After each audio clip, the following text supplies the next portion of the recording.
This is a presentation of Northeast Streaming Sports. You're listening to TGI Sports Talk with your host Keith Angle on Northeast Streaming Sports. Hey! Hey everybody, Keith Angle for TGI Sports Talk, college football / college basketball huddle right here on Northeast Streaming Sports. We're going to be live on Facebook and YouTube and Twitter tonight. We'll be on Roku channel tomorrow at noontime, and we're going to get right to it tonight. We're obviously in the basketball portion of our huddle, and we've got a few minutes only tonight with the one and only Mark Mancini from Mancini Media. Welcome, Mark. It's been a while since we've seen you on Wednesday nights. Always a pleasure getting in here, man. I love tackling it with you great guys. This is a show that's sweeping the country, my friend. It is awesome to have you back. You and I have not had the opportunity to talk some college basketball yet. Good evening, Dave Guyette. Good to see you in the room tonight.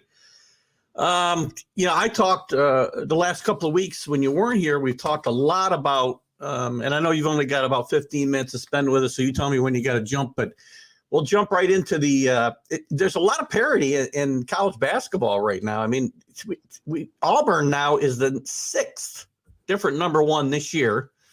See if I can remember who they are now. Kansas and Duke and help me out, Gonzaga, who Auburn just passed. Who else has been there?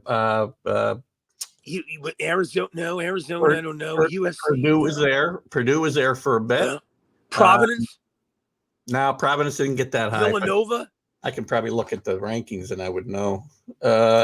Villanova didn't quite get there. Oh, Baylor, of course. Yeah. I'm missing one, but I'm going to say it might have been UCLA. But anyway, 6 different teams, number one. I think there's been 20 or 21 different teams in the top 10. What do you make of this upside down season? And Auburn, by the way, number one for the first time in program history under Bruce Pearl. And they got probably the best player in the country in Jabari Smith. What are your thoughts overall? We both know that the college basketball, it doesn't matter if you're number one. That tournament comes around, it's called March Madness. And good luck holding on to that. I think, when you go back to the UNLV days, they were dominant number one. So the Dukes back then. Tough to find a dominant number one now that's staying consistent throughout the whole thing. Wouldn't you say? I would say it is. It's a long season. These teams play, by the time the tournament's over, the team that wins is going to play close to 40 games, for crying out loud. I mean, it's a long, long season. They've already got some of these teams 20 games under their belt. I think, it's so wide open. I can see there's got to be 10 or 12 teams that you could say could win it all, at least right now, depending on, injuries and whatnot heading into March. But who would you say? I mean, go ahead. I think UCLA is hell-bent on getting back there. Yeah. I mean, they got a good little nucleus, so that's going to be an interesting thing. But, win over Arizona last night. You can be a UCLA like they were last year and knock off somebody that you unexpectedly looked at. The big surprise here in the West is Oregon's kind of been struggling of late, overall 12-7. They're a team that's, looking up at the 2 Southern California schools in Arizona. Yeah. Let me say real high, quick hi to John Gonzalez, one of our favorite group hosts from the Sports Authorities, one of the great groups out there. Thanks, John, for popping in tonight. Love having you in. Carlos is here. Hello, Carlos. Yep. And welcome to you. John likes UCLA as well. And Carlos thinks the parity is good for smaller schools. You know what? We'll talk about this real quick. One of the reasons for the parity, in my mind, well, not so much the parity because the big schools are still there in the top 20, 25. But to Carlos's point, the parity is good for smaller schools. And they're in college basketball, you got a little bit leveler playing field with these mid-majors because the kids say 4 years when they go to some of these mid-majors. And you get to tournament time and you get a really good guard and a good coach, and you got a chance, a la Loyola Chicago here a couple of years ago, you can ride it all the way to the Final Four, and it's a much leveler playing field than college football, let's say. Oh yeah, I totally agree with that. And that's what's the best when you look at all the sports. That's why college basketball is the best. The expansion of more teams coming into this tournament, it creates a lot. I love the play-in game. I mean, it gives everybody an opportunity, and that's what people want. I mean, if you're on the bubble, you're going to get an opportunity to get in on that play-in game. Another team that's playing pretty well here in the Big East, Rick brings it back. And good evening, Rick Sherlock. He talks about a local product here, Andre Jackson, who's really good player at UConn, and he did post rides a defender last night in their game. He's an exciting kid to watch play. I don't know if you know much about him, Mark, but check him out because he's gonna be playing at the next level most likely. And hello to Alan as well. Well, you're right. UConn's always been a threshold. They got a tough team, but keep your eyes on Providence, man.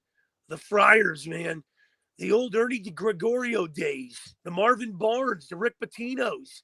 They're coming back to the Rhode Island there.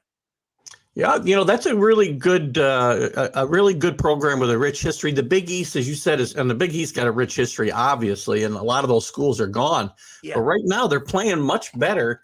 St. John's had a big win over Seton Hall the other night. Villanova is always at the top, echelon of college basketball, except for, here and there where they step back. But Seton Hall's taking their bumps. Marquette is red hot in that league as well. I was on Shaka Smart here a few weeks ago because the Golden Eagles, sorry, I still want to go to the Warriors. I have a hard time with Golden Eagles, but, they've got right now 2, 4, 5 teams in the top 25. So this is not a conference to be taken lightly.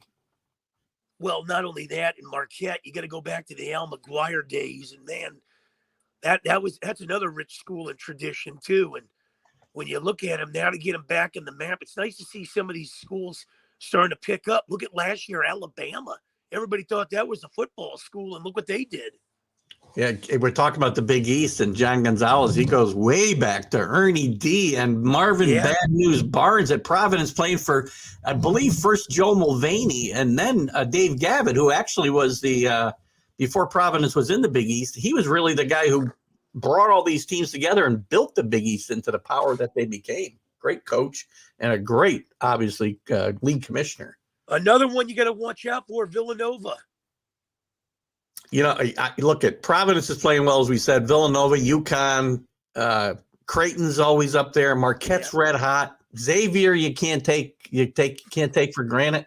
That's a good deep league, and they're going to get 6 bids out of that league. So the Big East is kind of rising back up. Alan wants to know what our opinion is on what's the toughest conference of all right now to get out of. I'll tell you, the Pac-12 is going to be interesting. I'm not a Pac-12 guy, but when you look at those schools over there, I mean, the 3 top schools, I think, have only lost 2 games each. UCLA, Arizona, and USC. That's a death march coming through there, and Oregon's trying to pick it up. So I'd have to say the Pac-12 is going to be a war coming out of. I really think I agree with you there that I don't think they go as deep. The top is really good. They don't go as deep. UCLA, Arizona, USC, really good. Oregon's not too bad. But the Big Ten is really probably, I think, the deepest league. I mean, you got last week, at least when we talked about this, Iowa was in last place. They moved up to the middle of the pack. That's a really good basketball team.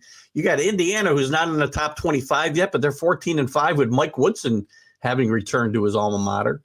I think this is a really deep league, and you may get the most bids out of the Big Ten as anybody else. That's going to be a good one too. But as far as going deep in this tournament, we've seen the Kansas, we've seen some of these other schools, the Baylors and everything, and Baylor's really good. But I think it's almost time for the Pac-12 to bring it back. And we think of John Wooden, all the years he won it. UCLA's a dangerous squad, man. I'm telling you. Yeah, the top to bottom, this is going to be the deepest tournament I think we've seen in a long time, wide open.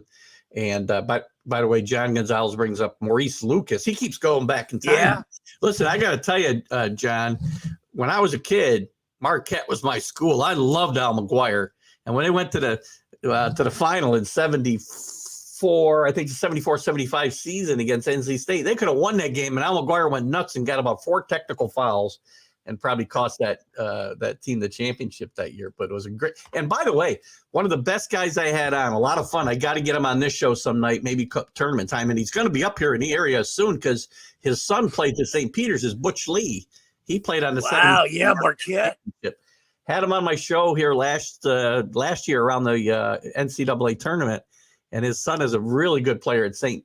Peter's, and he'll be up here to play Siena College in a few weeks, I believe. So actually, no, this weekend he'll be up here, I believe, on the 30th. So I got to reach out to him because we were going to get together and have a little brewski somewhere here in Auburn. Yeah, I don't think when the dust clears come March, Auburn will be sitting at number 1. I think somebody's going to knock them off their perch.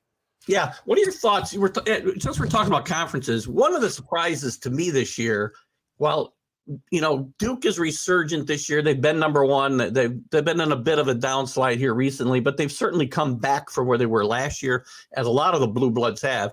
Carolina's better in year 1 of Hubie Davis's tenure. They're probably a bubble team right now as far as the tournament goes. The ACC, though, overall, Mark, to me is one of the biggest disappointments. This league is just not very good overall. Yeah, where's my Pitt Panthers in this? I mean, God, it's unfortunate how this team has fallen completely off the map. When you looked at Ben Howland, Jamie Dixon building programs up, and man, the Pitt program has kind of fallen apart in more ways than one.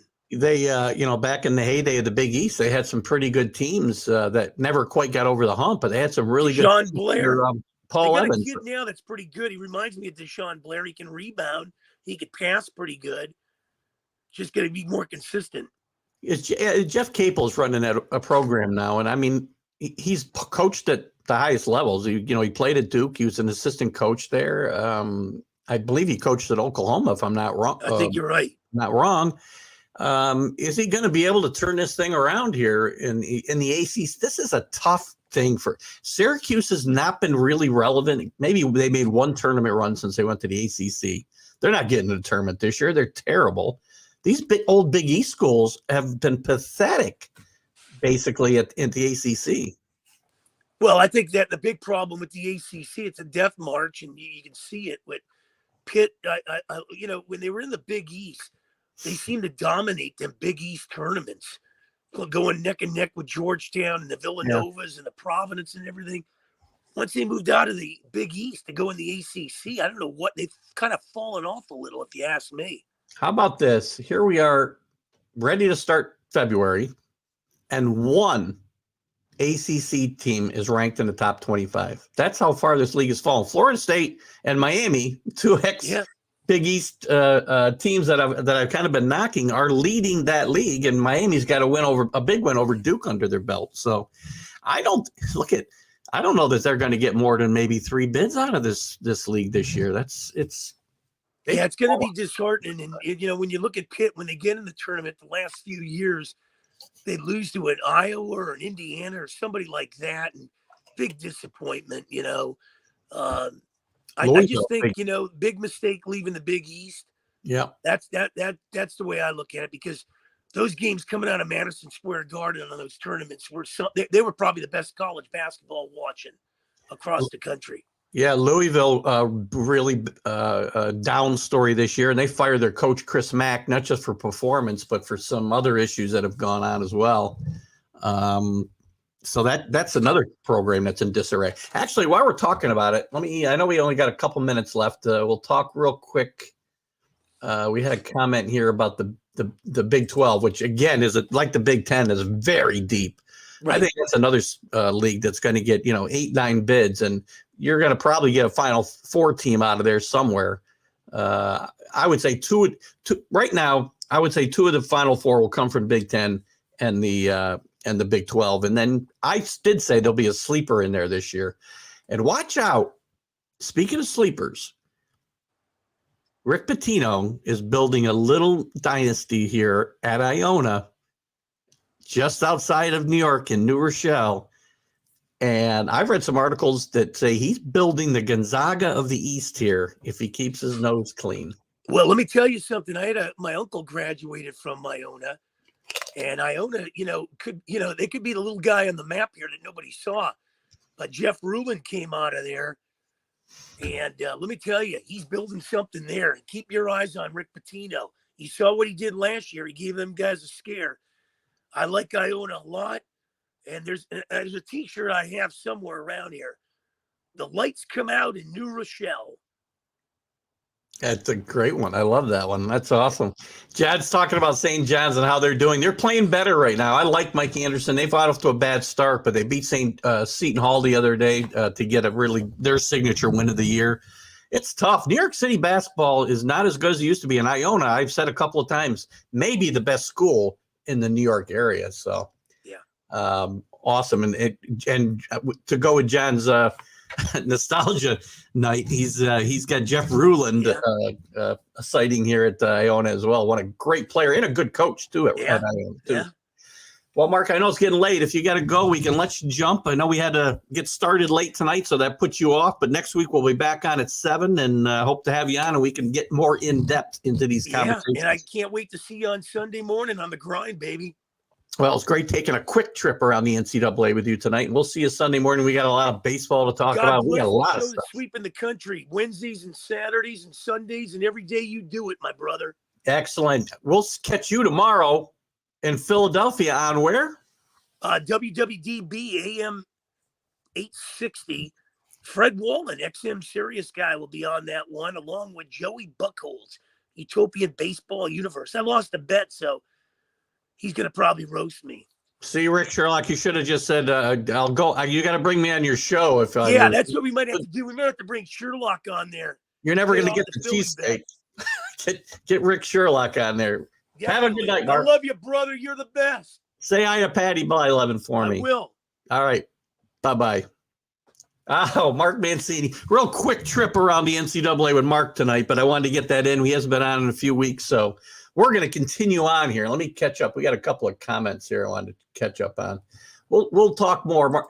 Yeah, John's listen, when Marquette won in 77, John, I was the happiest kid. I was 17 years old. I've been following Marquette since I was about 12, believe it or not. And you certainly didn't get to see him on TV, but maybe in a tournament. But I read about him in Sports Illustrated, and I just loved Al McGuire. And we talked about Butch Lee and that team, but Lloyd Walton, who I had on as a guest last year at one point, the great late Maurice Lucas, as you brought up, Jim Jones, great players at Marquette. And I'm only naming a handful. Al McGuire was so good. He had teams, some of his teams are so good. He refused to go to the NCAA one year because he didn't like the seeding he was going to get, or the region they were putting him in, I guess it was. He decided to go to the NIT and just whip butt there. That's when the NIT was still a relevant tournament. So we'll talk some more about St. John's too in a little bit, John, but I like what they've been doing. I know, Rick, you've had this comment here for a bit, so I want to get here. Rick's got a Facebook friend who played at Power Memorial, then St. John's, and one season he won a ring. Who is that, by the way?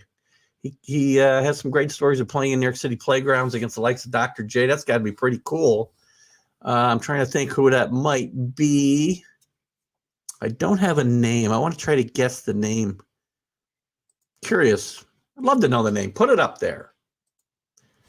Good job. We love having Mark Mancini on. Mark's a crazy son of a gun. We got to get him to pay off that cheesesteak bet, though. Love having John. John, love having you in, too. We got to get you on the show some night. Thanks for thanks for the compliment there, John. You were awesome as well. We got to bring you on the show tonight. We'll talk, or some night. We'll talk about these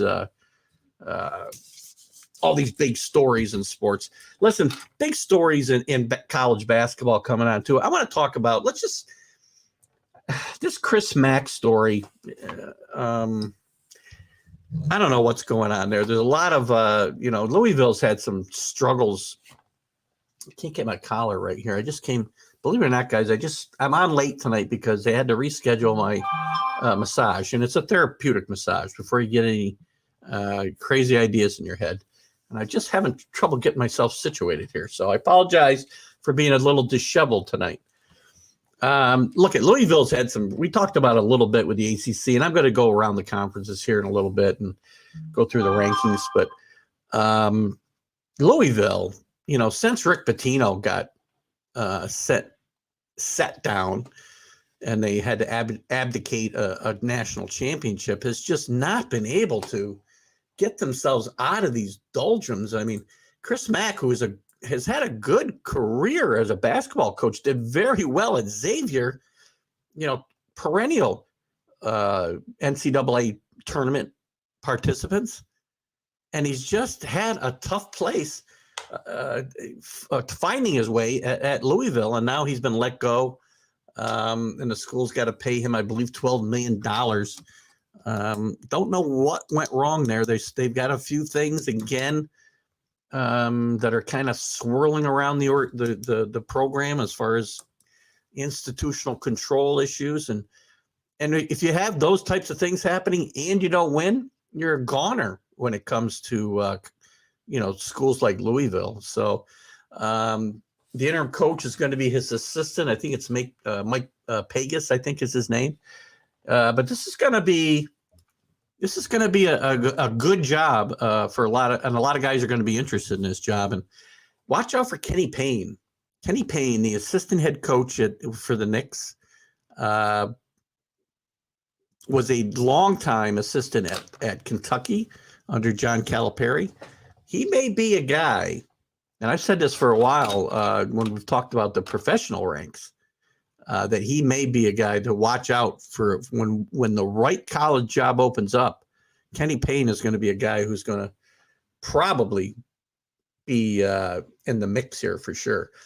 Ed Cooley from Providence will probably get a call, and as well as some of the other hot coaches. Andy Einfeld at USC, who's done a really, really good job there, is probably going to be in the mix. Whether he wants to come east or not is a different story.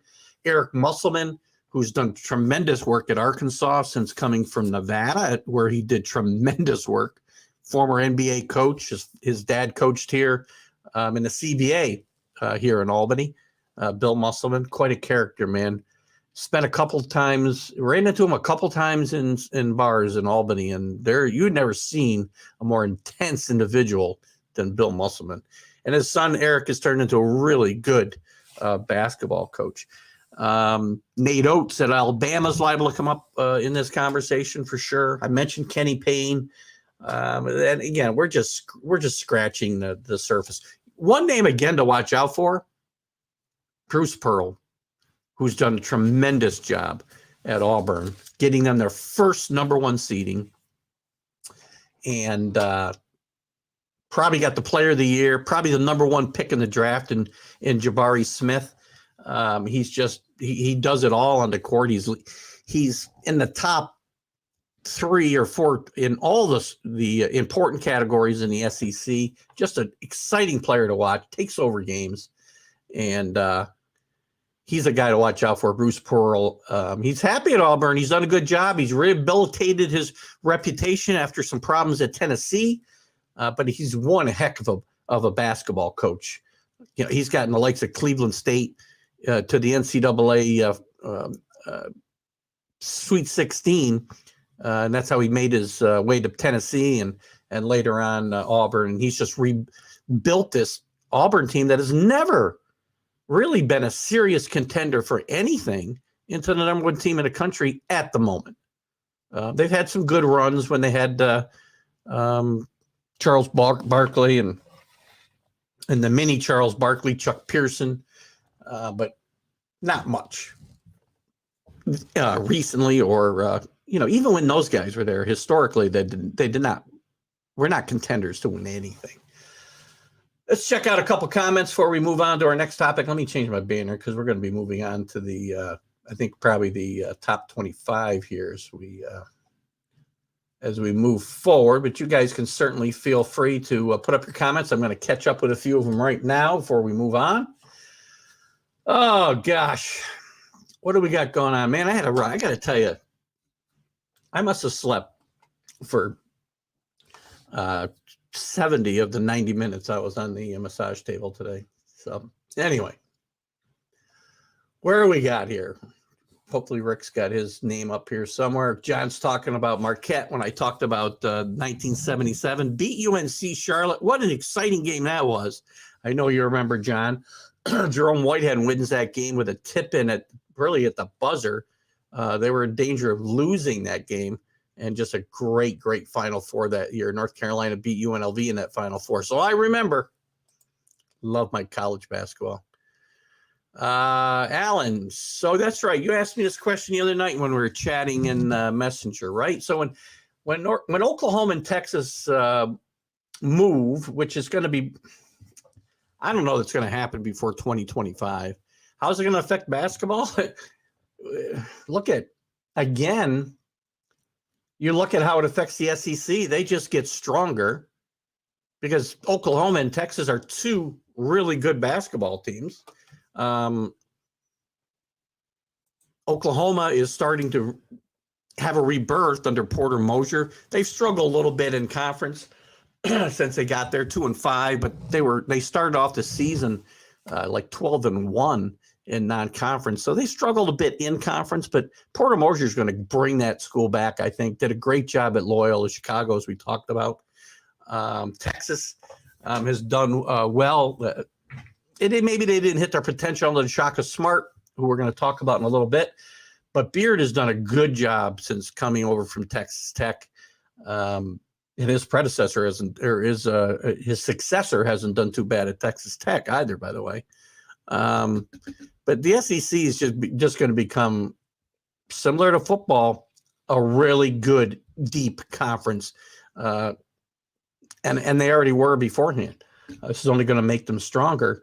And the Big 12, it's certainly not going to make that league stronger, although Cincinnati's got a good program when they get there. Houston obviously has had a good team for the last several years, and another rehab project of the coach, and Calvin Sampson has done a great job at Houston. But how they're going to fare once they get back into power conferences is going to be interesting to see for sure. But it certainly warrants watching. And whether they get there before 2025 is still up in the air. It's going to depend on the TV contracts and whether some of them can be renegotiated. And it's going to be dependent on the football schools. We know that too. That's the flip side of the basketball. You go back to the ACC that I talked about and the Big East, the demise of the Big East as we knew it, when teams like Syracuse and Pittsburgh and BC all left and went to the ACC, and also some schools that hadn't been there forever in Miami, Florida State, Virginia Tech. But those schools didn't want to go there to play basketball. They went there because of the football. And the basketball schools were just along for the ride, and it has not been a good situation for those old Big East schools on the basketball floor for sure. It's a shame what's going on. Syracuse especially, and I think you're going to see some pressure on Jim Boeheim now to potentially maybe get out of the game. I mean, he's in his late 70s now. The team has not played well this year again. They're 9-11 overall, 3-6, in the conference. And they just can't. The zone doesn't work anymore. He doesn't get the recruits that he used to get. And he's not even being competitive the last couple of years. Power Moral, Lou Alcindor for sure. I'm sure that's not, well, maybe that's, no, actually that's not Rick's Facebook friend because we know he didn't go to St. John's. Although St. John's, if I remember right, John, was in the mix along with UCLA for Louis Alcindor. If Louis Alcindor has decided to stay home, I believe he was going to go to St. John's. You can correct me if I'm wrong there. Edwin Searcy. I know that name. I know the name. Let's see, Rick, did he play in the 90s or later? You remember I had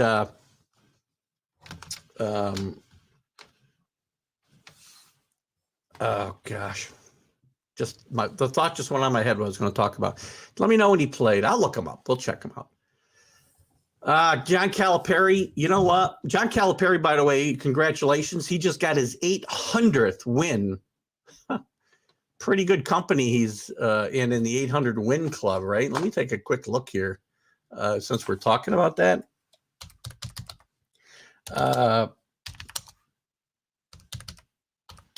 Take a quick look. I want to see who he is. There's only a few guys ahead of him with 800 wins. I don't know if I can find this quickly or not. Let's see who we can find. All right, here we go. Coaches with more wins than John Calipari.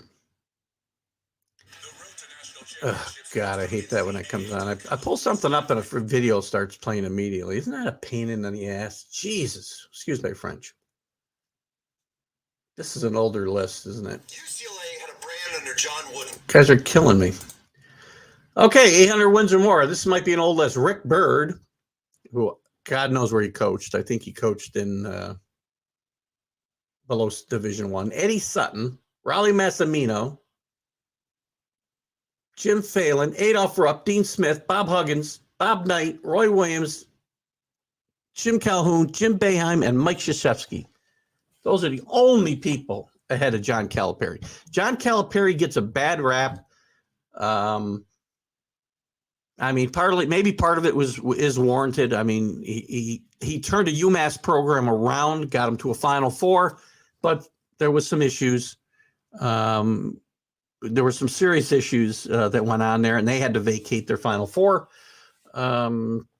Flags and, you know, all the memorabilia, whatever. It's like they never went there.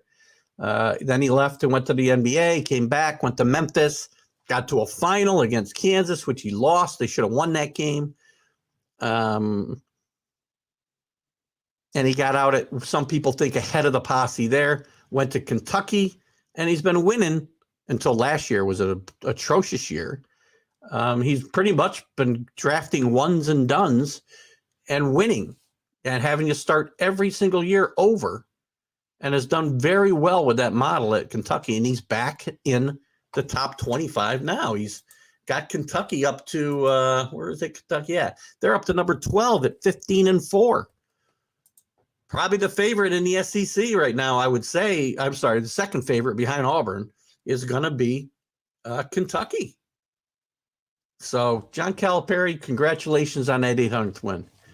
Eric Musselman, very good coach, as you said, John. He built that program in Nevada to be a national power as a mid-major. They're still playing well, not to the heights that they got with the Musselman, but he got to Arkansas, who was a bit in disarray.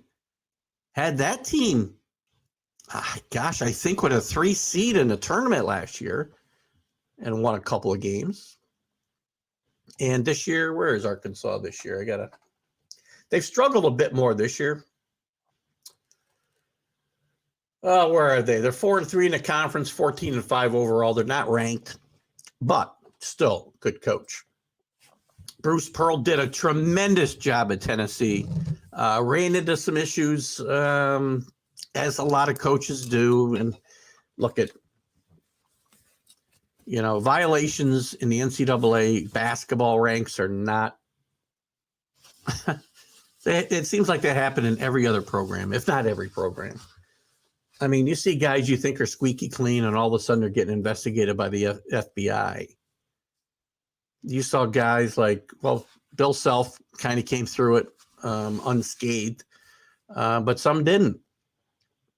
Miller in Arizona, for instance, comes to mind. You know, it's Bruce Pearl took Tennessee to some pretty big heights, and then he lost the job because he kind of was skirting too many corners.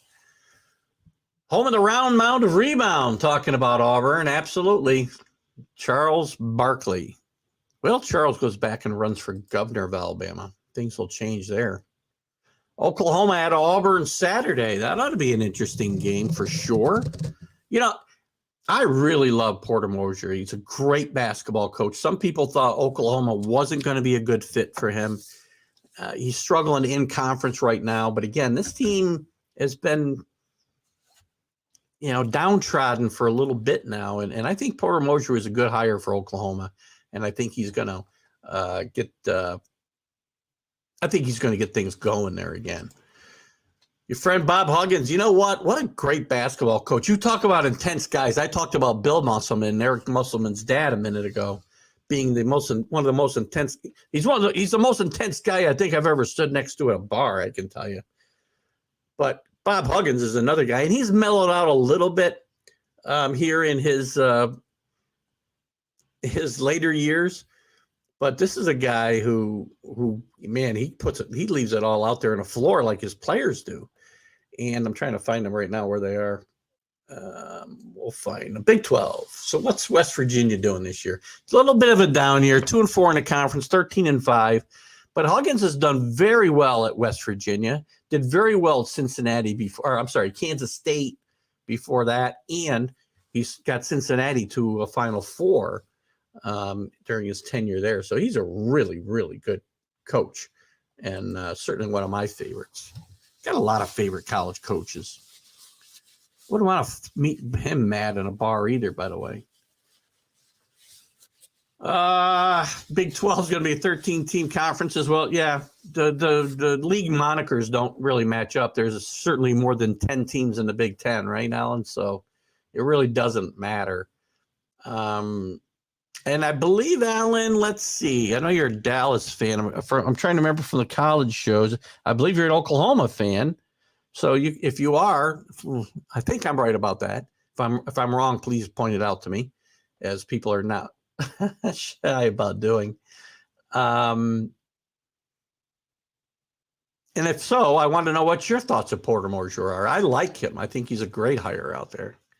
Calipari wins everywhere he goes. You're right. You know what? He's got a stigma, John, and it's going to be hard for him ever to shake it, that he just doesn't do things on the up and up. And I think he probably is now, or he's not doing anything worse than than the worst coaches out there, I guess, who aren't getting caught. But, again, how can you can't fault his success. Again, he took a UMass team to the Final Four. And whatever the violations were, they had to do with Marcus Camby, who was a really good player. But those guys that he took to the Final Four, these weren't guys that went on to have huge NBA careers. Marcus Camby was okay, never really became what people thought he'd be. But you take St. John's Massachusetts to a Final Four. Well done. And then he took a Memphis squad that had been down for several years and propped them back up. Memphis, Tennessee became a big game again. And he started winning games, and I believe they were in Conference USA when he was there. Correct me if I'm wrong again, but I'm pretty sure that's where he was. And great job. Oops, I had a comment up there I took down. I did see, thanks for bringing that up, John, because I did want to bring it up at some point, and certainly want to send our best wishes to the family of Joe B. Hall. Joe B. Hall was a tremendous coach at Kentucky, took over for the, I'll say immortal Adolph Rupp, but, we talk about Adolph Rupp that wasn't a good guy. I mean, Adolph Rupp, I guess I'll say it straight, was a racist. And Kentucky certainly was one of the last schools to integrate because of Adolph Rupp. And obviously, if you haven't seen the movie, what's the movie about the Texas Western Kentucky final, where it was the first NCAA tournament game that had 5 blacks on the floor at the same time. I can't think of the name of that movie now. I guess somebody here will know it. But anyway, Joe B. Hall took over, longtime assistant for Rupp, and took over and won a national championship at Kentucky. That's a place that can consume people, right? I mean, he took over and he didn't win for his first 3-4 years, and people wanted to have his job and take him out, behind the woodshed. Then he finally won in, I believe, 78. I'll give you the Final Four there too, John. See how I do. Kentucky, Notre Dame, Duke, and UConn. UConn before Jim Calhoun was there. I might be wrong with that. Duke and UConn. Now I think I'm wrong. Help me out. Duke, Notre Dame, Kentucky, not UConn. I'm wrong. Somebody's going to bail me out here. Anyway, Joe B. Hall gets his first national championship there. Kentucky's always been a tough place, man. Joe B. Hall leaves, and Eddie Sutton, a great, great coach. And I don't know, there's something about Kentucky that coaches go there and the pressure just kind of overwhelms them, and they end up with issues off the basketball court as well. Eddie Sutton, the team ended up on probation. A great coach at Arkansas and a great coach later on at Oklahoma State. Could not get it done there and was overwhelmed by the pressures. And a bunch of other coaches. I mean, look, they were a downtrodden program when Pitino got there. Talking about Rick Pitino reviving Iona. Rick Pitino is a guy who brought 20. Yeah, it'd be great if he brought 20. He took Iona to the tournament last year. So he's taken 5 different schools to the NCAA tournament. And he's taken 3 different schools to the Final Four and won with 2. BU, Providence, Kentucky, Louisville, and Iona have all made the tournament, and he got both. 3 teams into the Final Four. Providence, back in '87, the year that Keith Smart beat Syracuse in the final, and obviously Kentucky won a national championship, and Louisville he won a national championship with, is now vacated. Yep, Joe B had great teams with Goose Gibbons. Kyle Macy, I think, was on that team, if I'm not mistaken, at guard. John, who else was on that team? Rick Roby, I think, was on that team. So great players, and Jack Givens was a very good man. He could shoot. He was lights out, as I remember, in that final against Duke. Wish I could come up with the 4th team that was in there. Jim Valvano was at Iona. Iona's had, you know what? Iona's had a good history in college basketball. Not a lot of success on the national level, but certainly a lot of success in the region, certainly in the MAC, since they've been part of that league. Jeff Rulin was a good coach there. Valvano got him into the tournament a few times. And he either beat Virginia one year, I think the year after Ralph Sampson left, or gave them the scare of their life. I'm not sure if I'm remembering it correctly, but he might have won that game. Othell Wilson was the star of that team. I believe it was a year after Ralph Sampson left. But they've had some other good coaches. John mentioned Jeff Rulin, who was a really good coach. They've had years where they dominated the MAC, and the MAC's, it's not the ACC, it's not the Big East. It's a really good basketball league, though. And there's been years where Iona's been the strong team, Siena's been a strong team. Back in the day, LaSalle had a few years where they dominated. Who else? Manhattan had a really good run for a while. So it's usually a league that's got one real good team. There's a couple real good teams there this year. I think Monmouth is probably Iona's number one competitor there, and it's a really good basketball school as well. And I think, if I'm not mistaken, as I mentioned earlier, I have got to reach out to my friend Butch Lee. As I said, John, I believe his son, if you weren't on earlier, I think you were, I'm not sure. Butch Lee from those Marquette Warriors, his son is at St. Peter's and one of their better players at guard, and they'll be in Albany to play Iona on Sunday. And I may go because it's a 1:00 game, and I can still go and probably get home and not miss the kickoff of the 3:00 championship game. St. Bonaventure, you know what? Another good school this year. A bit down. Let's get to their A10 they're in. They actually moved to 3-1 in the conference, 11-4 overall. They've gotten They haven't gotten back to the top 25. Last year, they were really, really playing well. And I really thought they were going to make a deep run in the tournament. They were one of my dark horses last year. They did win a game, got to the second weekend or the second round, I believe. But that's the A-10's another league that's sneaky good. They could get 2 or 3 teams in. Davidson's playing really well. They're still in the top 25 at number 25, 16-2 overall and 6-0 in the conference. Really playing some good basketball. So keep an eye there. The Bonnies, again, that's a good league. Davidson, St. Bonaventure, Dayton, VCU, all good teams. The St. Louis Billikens, another team that's always sneaky good. So John's bringing up some good stuff here. What else do I want to talk about here? We were talking about some coaches that have gotten off to that have had a good effect before I dive into the top 25. Some coaches have gotten off to really good starts. I was on Shaka Smart, I said a little bit ago, at the beginning of the season. Just lost my note. Hang on.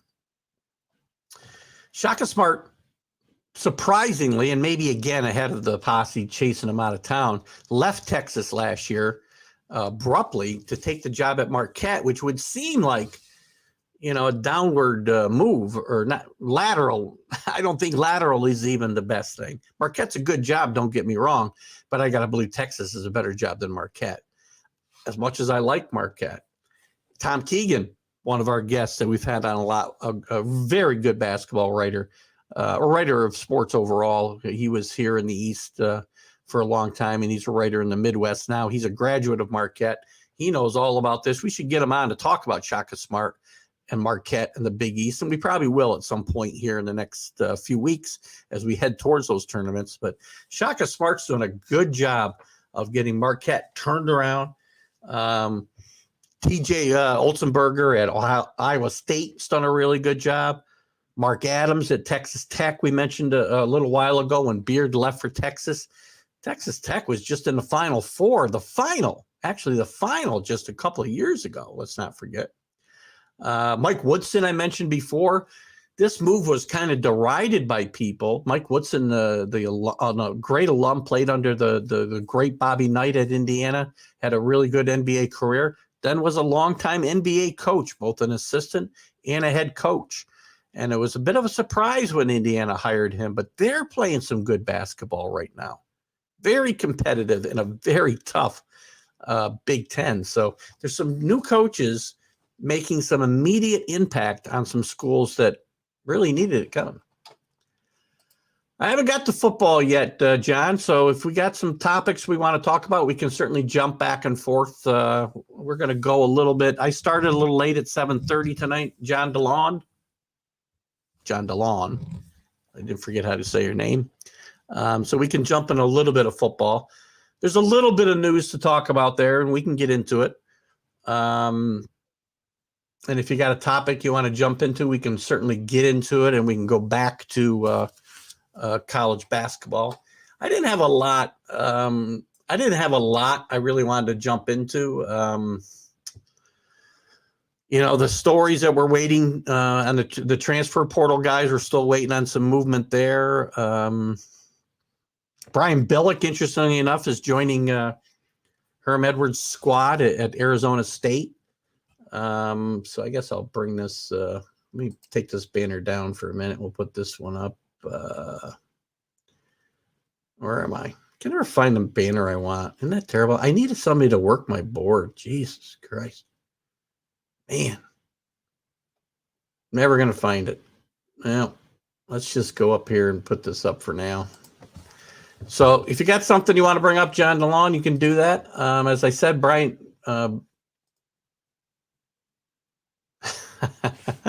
you told me how to pronounce it.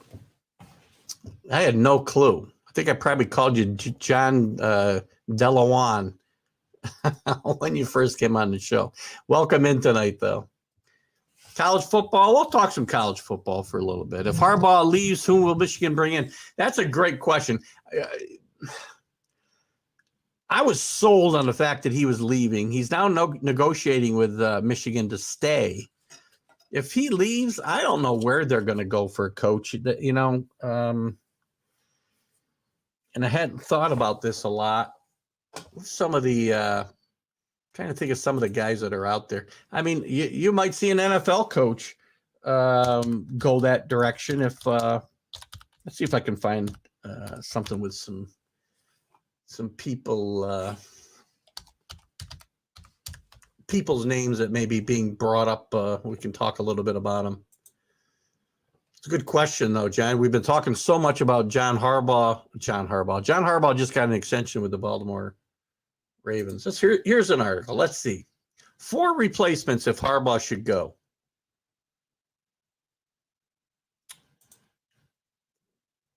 Josh Gaddis. He's been Michigan's offensive coordinator for 3 seasons, and before that, he was the OC he was co-OC at Alabama. He's one of the names that's been mentioned. Mike Hart, we know Mike Hart is a Michigan alum, and he's been around the program longer than probably anybody that's there now.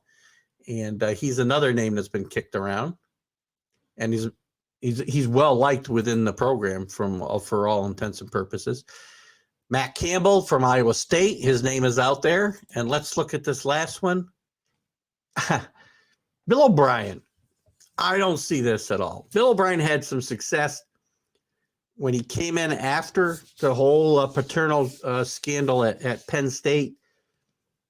And maybe Bill O'Brien should have stayed there. But because Bill O'Brien's career has been pretty star-crossed since then.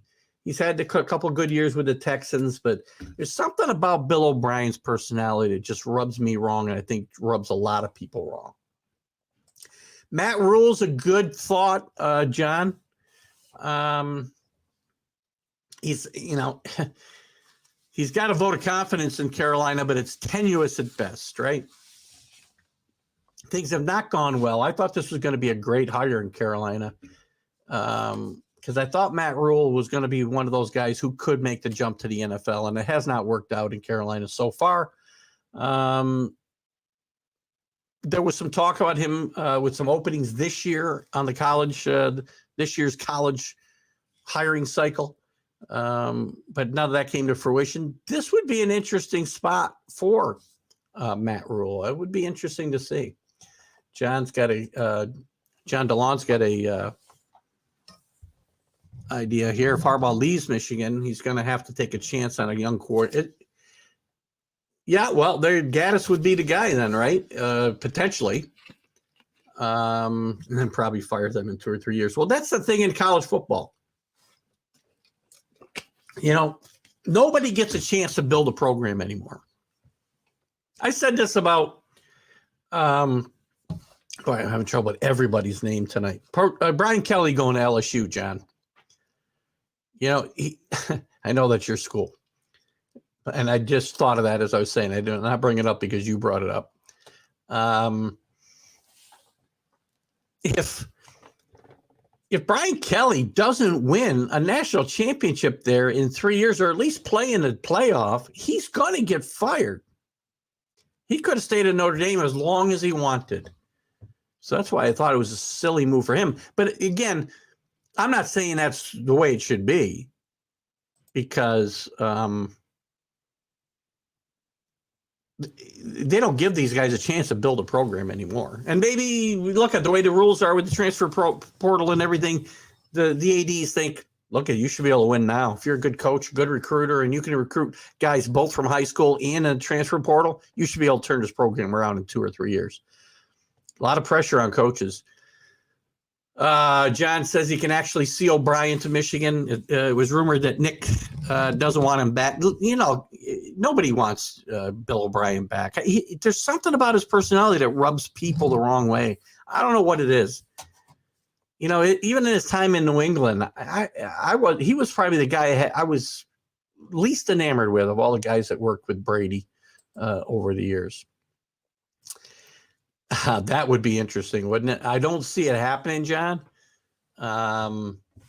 Maybe stranger things have happened, but for Michigan to hire, well, I guess Michigan hired an Ohio State guy, right, when they hired Bo Schembechler, but they didn't hire him after he'd been the head coach of Ohio State. I don't think it's going to happen, and I really don't think Urban Meyer is going to get a high-profile job again. Rick Sherlock says that maybe Leslie Frazier can move back to college. He certainly killed off any possibility of another head coaching job after the Bills' meltdown. He didn't do a good job as a Vikings coach. I didn't understand what, and again, I don't want to talk too much about the NFL, but I don't know why he was being mentioned as potential candidate for these head coaching jobs. He's a decent coordinator. He certainly didn't show it on Saturday night. You know what? I'm not going to get into a big talk about this, but you know what really lost that game? The defense, yes, but the defense was bad on both sides. The special teams, when they didn't squib the last kick. If they took 3 or 4 seconds off the clock, they probably don't get a chance to kick that field goal. But let's not dwell on that. We could talk about that Sunday on the Stream of Consciousness show. Michigan does need a big name. At least you would think they would. But let's remember, Lloyd Carr wasn't a big name when he got there either. Lloyd Carr had been on the staff. So it's not like they've always hired big names that became good big coaches. Bo Schembechler wasn't a big name when they hired him either. But times are different now. I get that, John. So it's possible. These schools think they need to make a splash. Well, you saw LSU do it this year. John doubts Kelly will get fired 3 years for starters. The roster is in such bad. Yeah, well, all I've read is what a great job he's done in the transfer portal, too. You can turn these rosters over in a year today. If you recruit well in the high school ranks and you can be successful in the transfer portal, you can turn a team around in a year. Gosh, a lesser football coach like Ed Orgeron, God bless him, turned LSU around in basically a year when Joe Burrow got there.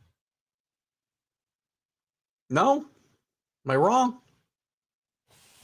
Top flight recruiter could be another option for Michigan, and again, hire and fire them in 2 or 3 years. So wait a minute. So you're telling me only the coordinators are going to get fired, or recruiters or the coordinators are going to get fired in 2 or 3 years, not the Brian Kellys of the world. Don't be so sure. Paying this guy a lot of money, and it's not to come in there and say, I'm going to build a winner in 6 years. I think Harbaugh probably stays. I think if Harbaugh was going to go, Harbaugh would have gone already. I thought, after Dallas lost, well, first of all, we thought it was going to be the Raiders. I think if it was going to be the Raiders, it would have happened already. I think they're going to keep Bisaccia, is what I think in Oakland. I thought Chicago would be an option. But again, I think they would have made these hires already. If he was coming back, he would have. Then I thought when Dallas lost, if impetuous Jimmy Johnson. Jimmy Jones.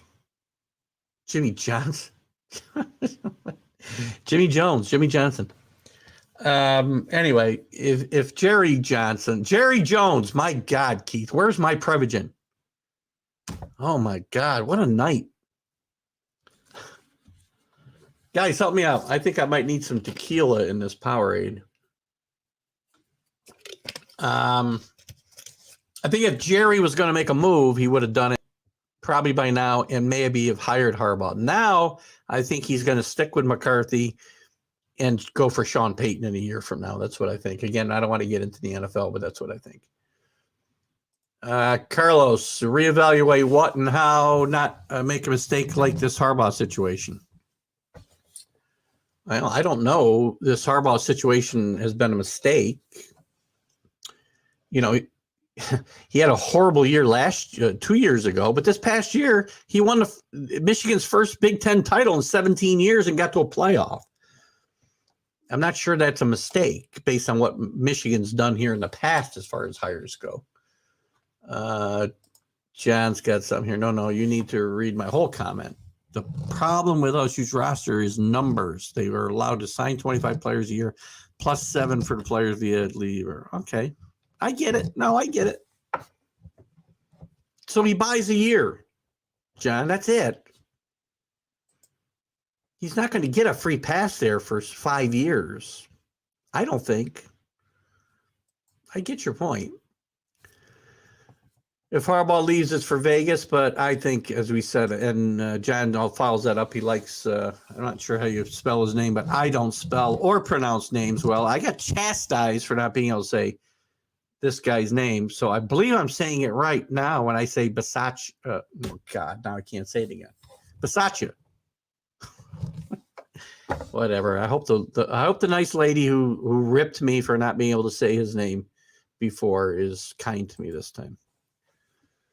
Is it possible Harbaugh has an agreement in place with the NFL team and is using, well, why would the NFL team let him use them as leverage, though, John? I think he's going to leave Michigan if he doesn't get what he wants, but I think, and if he waits too long, the jobs will be gone. But I also think maybe he's not as wanted as he thought he'd be. I thought he would be very much wanted. I do not think he's got an agreement in place with an NFL team because I don't think they'd let him use them that way.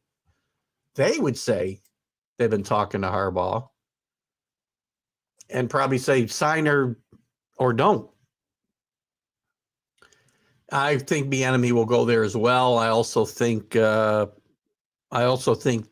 I thought I really thought the Giants would be a good spot for Harbaugh. I know Carlos told me that he was not a good fit for New York, but I thought he'd be a good fit for the organization and for Daniel Jones, but I'm pretty sure that Brian Daboll will get that job now as well.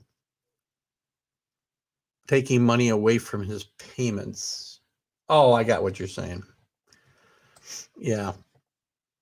Well, he said he had no problem with that. He would coach for free, but I don't know if that's true because the guy's still making millions of dollars a year to coach University of Michigan.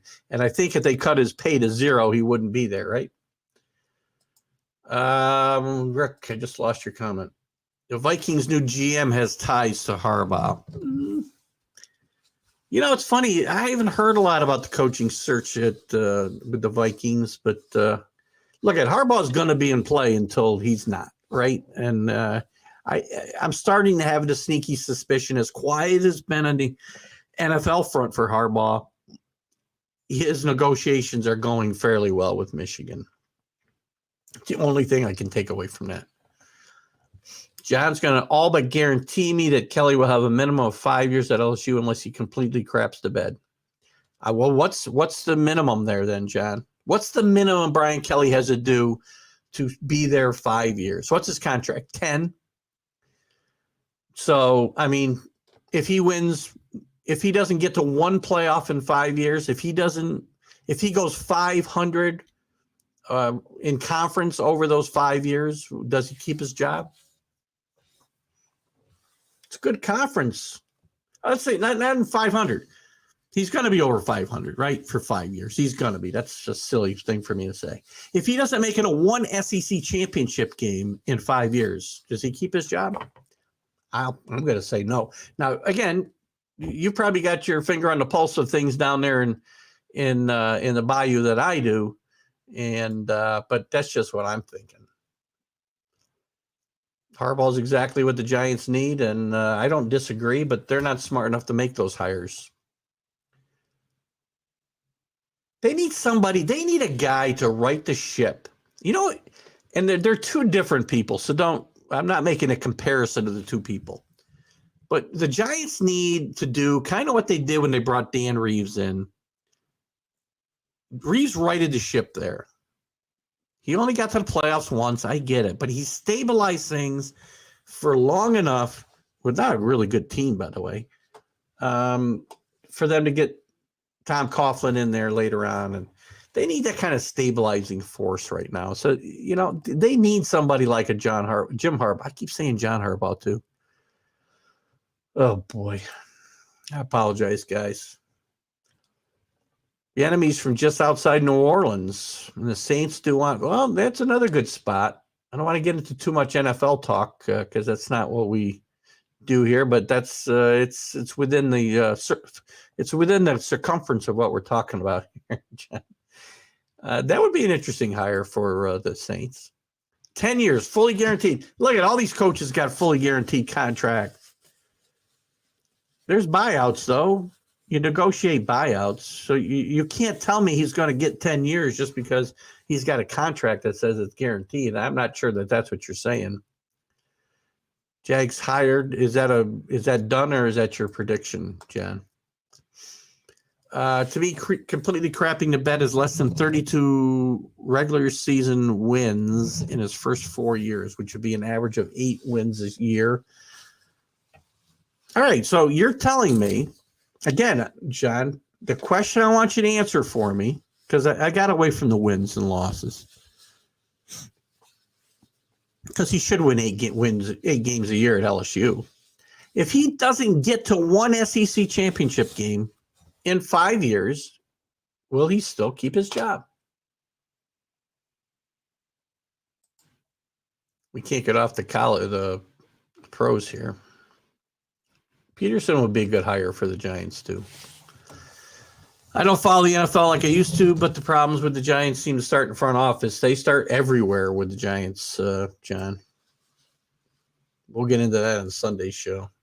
Done deal with Leftwich. I had him pegged for that job. He had he was a high draft pick with them when he got drafted out of Marshall. Was a good starting quarterback in the NFL for them before he got hurt.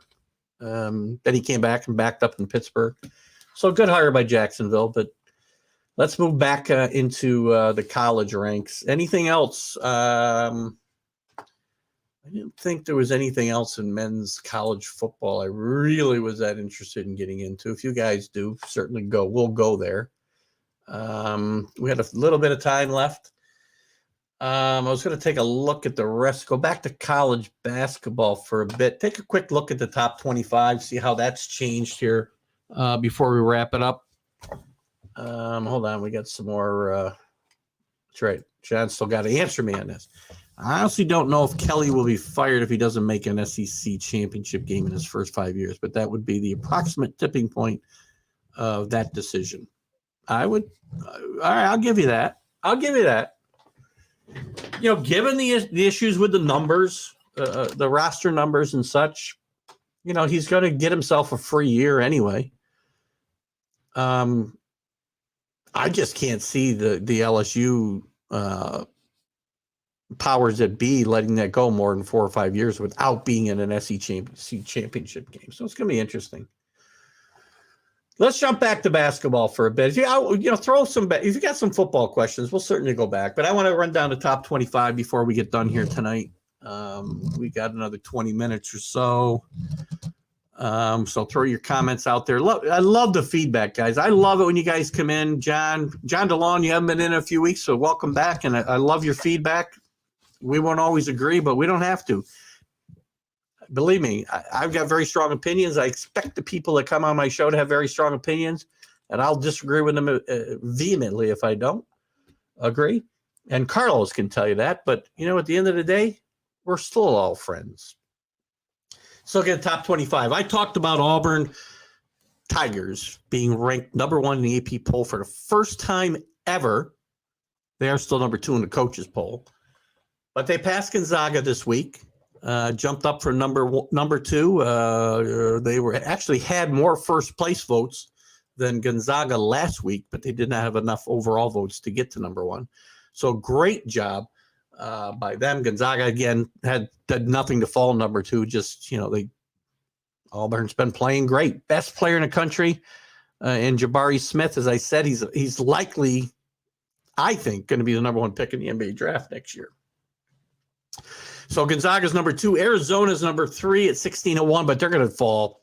They got bounced out pretty handily by UCLA last night. I think definitely by double digits. So we're going to see we'll see what happens there. Baylor hanging in there at number 4. They move up 1. Kansas moves back up to 5 after Kansas had a little dip. Then when they lost a couple games in a row, fell to 9 or 10 in the country, and they're now moving back up at 5. Listen, this is all just positioning for seeding when it comes to the NCAA tournament anyway. Purdue has dropped 2 places after a loss this week to 6. Houston, we talked about earlier, soon to be in the Big 12. Not soon, who knows when, sometime between now and 2025. Kelvin Sampson has done a great job there, and he's 17-2 again this year after a trip to the Final Four last year. And he's up 3 spots to number 7. UCLA is up 2 and they're going to move up even more probably after that big win against Arizona. Duke drops 3 spots after another loss this week, or last week, I should say, to Duke, to 15-3. Michigan State moves up 4. They're starting to right the ship a little. 16-3 or 15-3 now for Izzo's team. Wisconsin, watch out for Wisconsin. They had a loss this week before last. This is a sneaky team. Watch out for them. They play well in the Big Ten tournament. They're going to get number 1 seed consideration. Kentucky is 15-4, stays at 12. Texas Tech up 5. They've already got a win against number 1 Baylor and a win against number 1 Kansas this year. They weren't number 1 when they beat them. They beat Kansas and Baylor this year. They've moved up 3 places to 13. And don't forget, that team was in probably different personnel, but they were in the Final Four in the final just 3 years ago. And again, it could be 4 because this whole COVID thing has really got me in a fog when it comes to time. Villanova's starting to play better basketball, but and as the Big East is playing better basketball, they did fall 3 places or spots with a loss this week. But there's 14-5. They're going to get a high seed if they win the Big East tournament. USC, and I see John is not into basketball yet, and I apologize that I just wanted to get back to this before we wrapped up. We can go back to some football before we wrap up. USC is back up to number 15. Good job out there, as we talked about, by their coach, who will get some major consideration for some of these jobs like Louisville and other jobs that open. Could have swore somebody just tapping me on the shoulder. Good grief. Poltergeist, guys. Somebody was just tapping me on the shoulder. I swear to God. Wow. Ohio State up 3 to 12-4. Providence back hot again and on top of the Big East. They're move up 4 places to 17. Tennessee playing good under Rick Barnes in the SEC. We talked about how deep they are. They're up 6 spots this week. LSU up 19. UConn, who I was looking for before, up 5 spots. Rick Sherlock mentioned Jackson, the really dynamic, I believe he's a guard, right, Rick? For UConn. They're 13-4. And after a slow start to the season, Hurley's got his team playing very well, and they'll be dangerous come tournament time in the Big East. Xavier, steady all the time. Their ex-coach, we just talked about, Chris Mack, was fired by Louisville here just today. Marquette with Shaka Smart has moved up 4 spots into the top 25. They're at number 22, playing really good basketball. The Big East, as deep and as good as been in quite some time, I think, this year. Iowa State, we talked about recently. They had a couple losses this week, and they dropped, or last week, they dropped 8 spots to number 23. Illinois dropped 7, still leading the Big Ten, or again, they're going to be a big player in the Big Ten when the tournament time comes around. And we talked about Davidson in the A-10.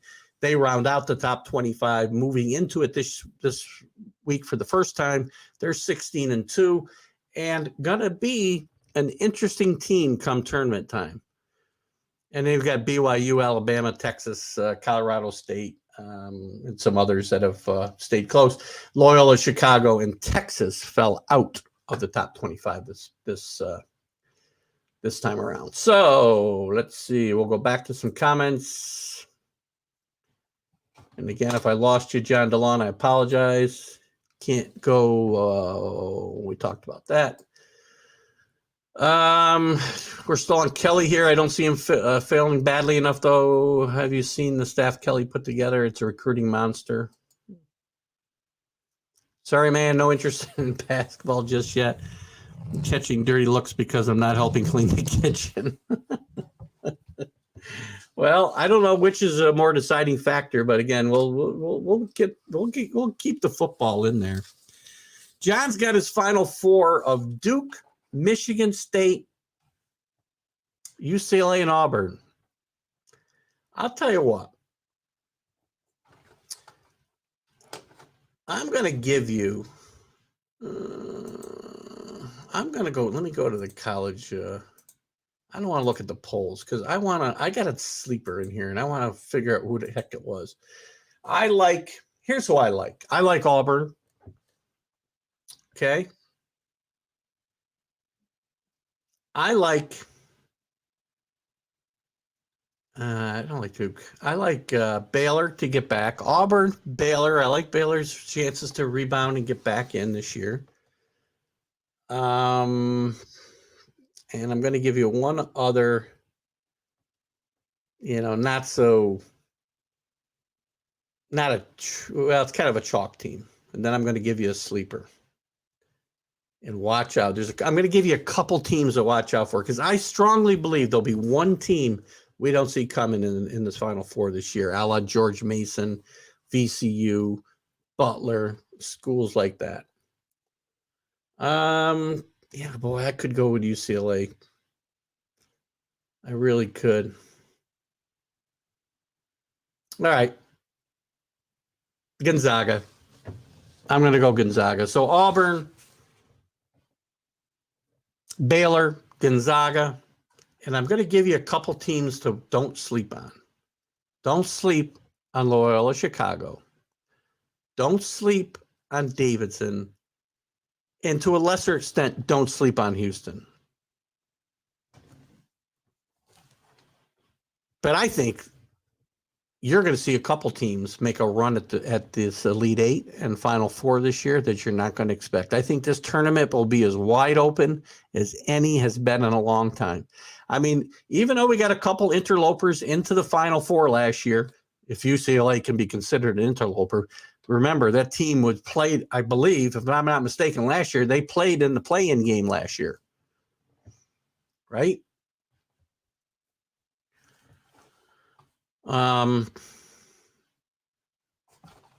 So, and Houston, by the way. But other than that, we were looking at all year long, waiting for Baylor and Gonzaga to get to the final. This year is not like that. As good as Auburn is playing, as good as Gonzaga's played, nobody's saying, okay, we're waiting to see these two teams match up in a final. Things are wide open this year. Wide open. I was going to get into the bubble watch. I mean, look, there's some teams that are in trouble as far as let's go through the conferences just real quick. And we'll talk about some teams that are in trouble as far as making it that we normally wouldn't think of being in trouble. So we're not going to talk a lot about the smaller conferences, obviously, unless there's a really good team that usually dominates them. We might talk about it. Cincinnati, good basketball team in the AAC. Could be any outside looking in. They could be a one-bid league. I think they'll get two. SMU's pretty good, but SMU and Houston are definitely, or Cincinnati are definitely on the bubble. A10. I think St. Bonaventure and VCU. This league could be in danger of being a one-bid league. But Bonaventure and VCU right on the bubble. ACC, look at everybody but Duke is probably on the bubble. They'll get 3 or 4 bids probably. They could sneak even a 5th. I don't know. But some really good teams are going to be on the bubble. Florida State and Miami are leading this league at 6-2. But they got one ranked team. Duke at 9. Everybody except Duke in this league is on the bubble. And I don't even know outside of Florida State and Miami, maybe Notre Dame, maybe Wake Forest, who's sneaky good this year at 7-3 in the league, 17-4 overall, and North Carolina. So other than Duke, you got 4 other teams that I would say got a chance to make the tournament. They're not all going to make it. So what's traditionally are 7 or 8 teams in a tournament, it's probably going to be 3 or 4, maybe only 3. The Big 12. West Virginia. They got to get it going. I'm talking about teams that we historically have been in the tournament with good coaches. Oklahoma State on the bubble. This is a league that's used to getting pretty good amount of teams in as well. And, Kansas is a given. Baylor's a given. Texas on the bubble. Texas Tech is likely in. Everybody else probably on the bubble. Doesn't mean they won't get 5 or 6 teams, but everybody else is on the bubble. Big East is the one. I tell you, watch out, because St. John's now is playing better basketball. They're only 11-7 overall, 3-4 in the league, but they beat Seton Hall. Could be the momentum changer that St. John's and Mike Anderson needed. But I think this league is going to get themselves maybe 6 seeds this year. 6 teams in the tournament. Providence, Villanova, UConn. Creighton's probably on the bubble. I would say Marquette's in. I would say Xavier's in, barring collapses by those teams. Then you're going to have teams like Seton Hall and St. John's trying to get some momentum. Memphis has been a huge disappointment, Rick. Rick brings up Memphis. I hadn't gotten to their league yet, but huge disappointment this year. Probably getting to them right now. Where do they play? Oh, boy, where are they? I'll skip down to them right now. If I can get there. What the heck league they playing in now? Oh, God, I can't even. Sunbelt. No, that's not the Sunbelt, dumbass. I guess I'll get to them when I get to them, Rick, because I can't find where the hell they are. Oh, boy, there's a lot of leagues. Not like college football, right, where there's a ton of them. Or not a ton of them, sorry. Aren't they playing in Conference USA? No, they're not. Where the hell are they? All right. Anyway, back to where I was. Big Ten. Indiana on the bubble. Iowa, who I love, with Fran McCafferty on the bubble. Rutgers on the bubble. Michigan, big story last year under Juwan Howard on the bubble. But these teams that probably could all get in. 1, 2, 3, 4, 5, 6, 7, 8, 9. They could have 10 bids, or as few as 7 probably. Big West, nothing to look at there. Kind of, these are going to be 1-bid leagues most likely. Still haven't gotten to where they are. The Horizon League, interesting.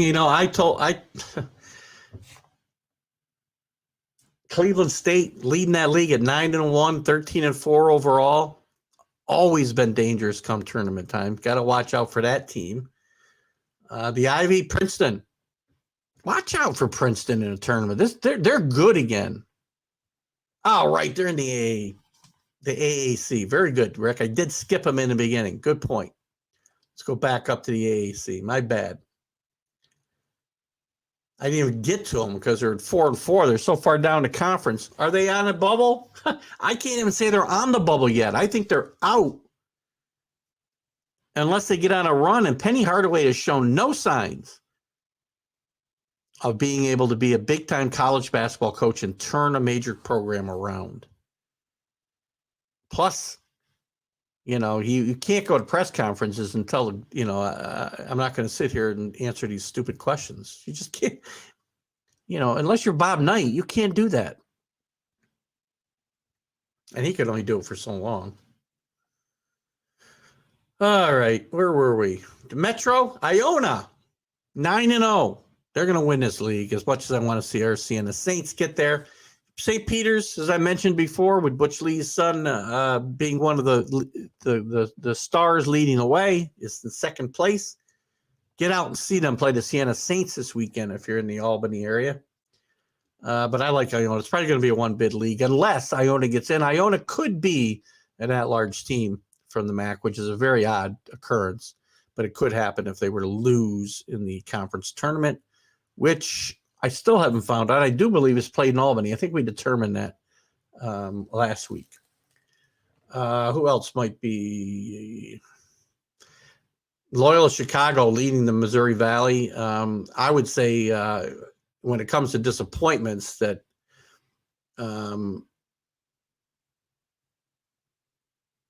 I can't really say they're a disappointment. I mean, they're 6-1, 15-3, new coach. This is a team that watch out when they come to tournament time. Drake, who had a good team last year, is a bit down this year at 14-8. This is going to be a one-bid league, so you better win it. I don't know that Loyola Chicago will get in at large if they don't win the conference. Mountain West, San Diego State is usually the team to be dealt with here. They've been in the top 25 a lot of the year, but they have now fallen out. They're 3-1 in the conference. This is a league that's in danger of being a one-bid conference. Boise State's leading the way. They're known for their football, not their basketball, but they're leading the way this year. Everybody else, maybe they can sneak another team in there. We talked about Nevada, but they're middling this year. Fresno State, up and down. One big league in the Northeast.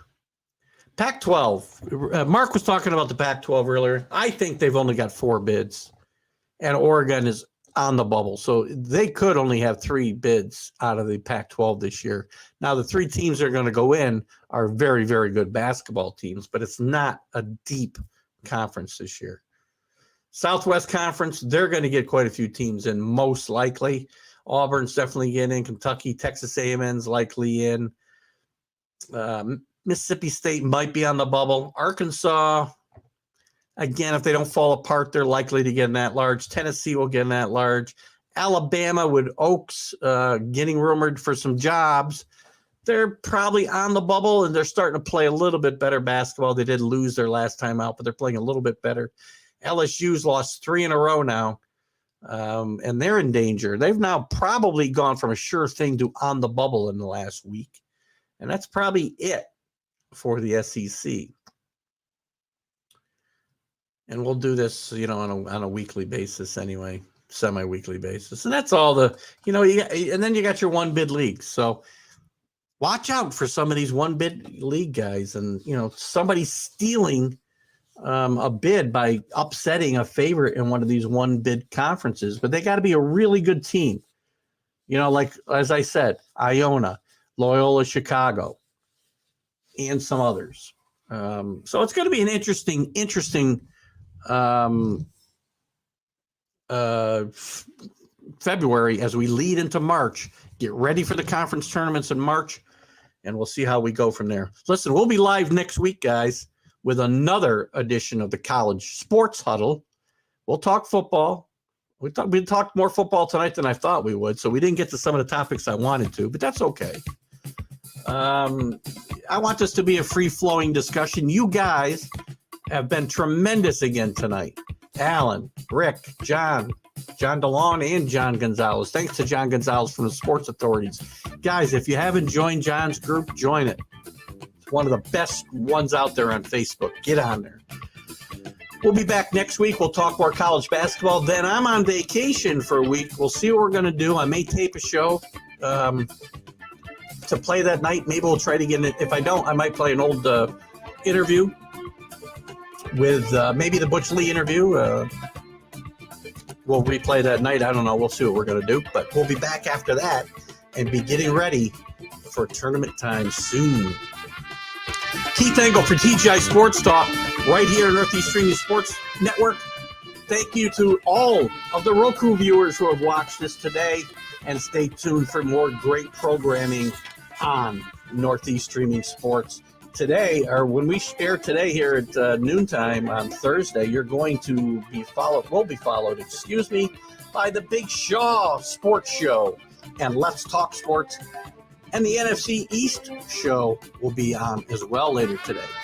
See you guys later next week. Keith Engel for College Football, TGI Sports Talks, College Sports Huddle. We'll see you later. Have a great night. Yeah. Have a great night.